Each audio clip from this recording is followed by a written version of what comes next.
a French multinational tire manufacturing company headquartered in Ferrand, France.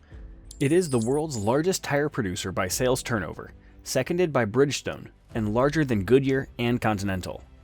It also owns the Kléber tire firm, Uniroyal-Goodrich Tire Company, SASCAR, Bookatable, and Camso trademarks, in addition to Michelin.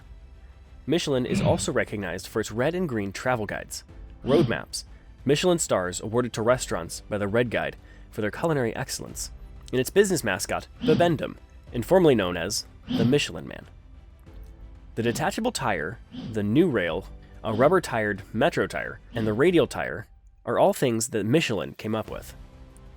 Michelin produces tires for the space shuttle, aviation, vehicles, heavy equipment, motorcycles, and bicycles. In 2012, the company produced 166 million tires at 69 plants spread across 18 countries. You're watching the Big Company Business Channel. In today's video, we will talk about how the world-leading tire company Michelin came into being and who laid its foundation, and why did they invent the tube tire. Let's get started.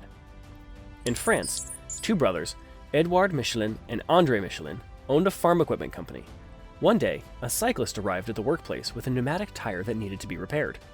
The rubber was stuck to the rim, and it took more than 3 hours to remove and fix the tire, which then needed to dry overnight. The next day, Edouard Michelin tested the rebuilt bicycle in the production yard. The tire blew after only a few hundred meters. Despite the setback, Edouard remained passionate about the pneumatic tire, and he and his brother worked on developing their own version that did not require gluing to the rim. Michelin was founded on May 28, 1889. Michelin's first patent was for a replaceable pneumatic tire, which Charles Ferrand used to win the world's first long-distance bicycle race, the 1891 Paris-Brest-Paris.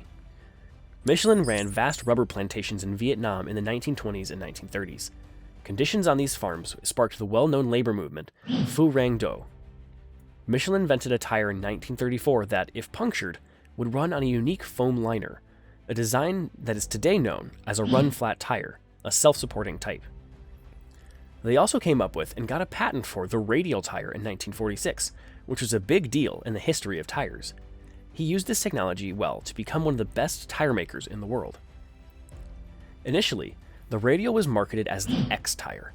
It was designed for the front-wheel drive Citroën Traction Avant and the Citroën 2CV. In the 1930s, Michelin purchased the then-bankrupt Citroën because of its excellent handling and fuel efficiency. This tire immediately became popular throughout Europe and Asia. In 1967, the outmoded bias-ply tire had an 87% market share in the United States. Michelin teamed with Sears in 1966 to create radial tires under the Allstate brand, which sold 1 million units per year by 1970.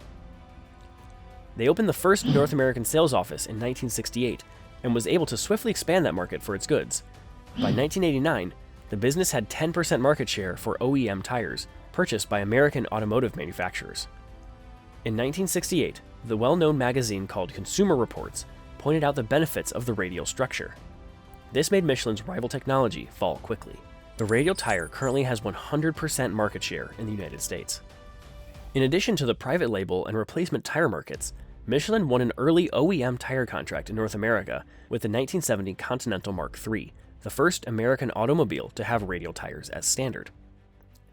Michelin purchased Clayton, Dubilier, and Rice's recently combined tire and rubber production operations from the American corporations. The B.F. Goodrich Company was established in 1870, and Uniroyal, Inc. formed in 1892 as the United States Rubber Company in 1989. Bridgestone had previously purchased Uniroyal Australia in 1980. This deal included the manufacturing plant in Norwood, North Carolina, which made tires for the U.S. Space Shuttle program. After 2 years as the world's second biggest tire manufacturer, Michelin reclaimed the top spot on September 1, 2008.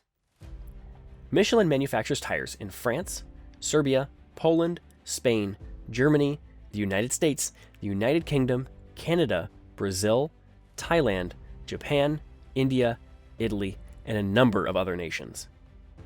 Michelin announced the closure of its Oda, Japan facility, which employs 380 people and manufactures the Michelin X Ice tire, on January 15, 2010. The X Ice will be manufactured in Europe, North America, and other parts of Asia. Michelin said in 2019 that facilities in Germany and France would be closing shortly. Michelin also owns 90% of Taurus Tire in Hungary and Cormoran, a Polish brand.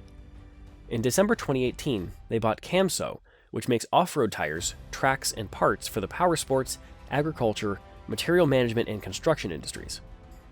On January 22, 2019, Michelin said that it had bought Multistrada Aras Sarana, an Indonesian company that makes Achilles radial and Corsa tires, and owned 99.64% of Multistrada's share capital on June 19th that year. Later on that year, Michelin presented the prototype for the new airless tire. Michelin's unique puncture-proof tire system, UpDisc Prototype, which is a combined airless tire and wheel assembly for passenger cars, embodies this airless technology. Let's also tell you about Michelin's other products instead of just tire production. Number 1, Michelin's map of South Belgium from 1940. Michelin introduced a map of South Belgium in order to promote tourism and increase transport rates, which was indirectly touched by their tire production business. Number 2, Tour Guide. Michelin has long issued 2 series of guidebooks, the Red Guide to Hotels and Restaurants and the Green Guides to Tourism. It currently produces a number of new guides, as well as digital maps and guide items. Both the Red and Green Guides provide high-quality city maps that are connected to smaller-scale road maps. Number 3, Maps. Michelin offers a wide range of road maps, mostly for France, but also for other European nations, African countries, Thailand, and the United States. They've lately begun selling Michelin maps and guides directly to the public via their UK website, for example. During World War II, the Michelin road maps were duplicated in England for the Allied invasion.